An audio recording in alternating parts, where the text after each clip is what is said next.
દર્શક મિત્રો પ્રણામ.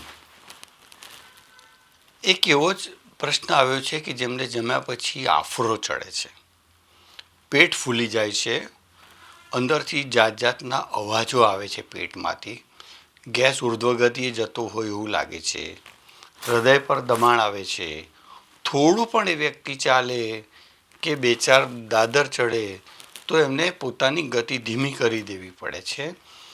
જમ્યા પછી ખાસ એમાં બાળકોનો પ્રશ્ન નથી આવતો, પરંતુ મોટી ઉંમરના લોકોને, યુવાઓને આ પ્રશ્ન પજવે છે. અને આજે એ બી પ્રયોગ કહું છું અત્યારે, એ પ્રયોગ બાળકો માટે નથી, એનું ધ્યાન રાખજો.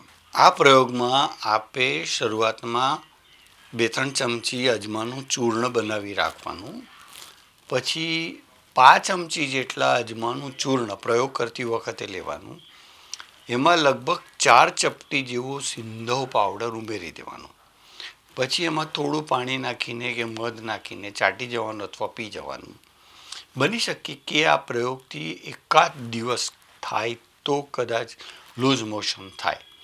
બાકી જે લોકોને આફરો ચડતો હશે એ લોકોને 10 દિવસમાં તો અદ્ભુત થઈ જશે, પહેલા જ દિવસથી પરિણામો મળશે. જે લોકોને હાંફ ચડતી હોય, જમ્યા પછી પેટ ભારે રહેતું હોય, એ લોકોને પછી 10 દિવસની અંદર તો કુદરતી ભૂખ લાગવા લાગશે, પાચન તંત્ર કુદરતી રીતે કામ કરતું થઈ જશે. પછી જે દિવસે જણાય એ દિવસે જ કદાચ જો તમે આ પ્રયોગ કરશો તો ચાલશે. અને આ નિર્દોષ પ્રયોગ છે, પરંતુ એની આદત ના પડે એટલા માટે હું આને સીમિત સમયમાં લેવાનું કહું છું કે 10 દિવસ આ પ્રયોગ કરજો. કરી તો જો મિત્રો, ખરેખર જે પણ લોકોને આ પ્રયોગો મેં સૂચવ્યા છે એ તમામને આનાથી ખૂબ સારામાં સારા પરિણામો મળ્યા છે. અસ્તુ, વંદે માતરમ. આ વિષયનું શ્રેય પરમાત્માના ચરણોમાં અર્પિત કરું છું.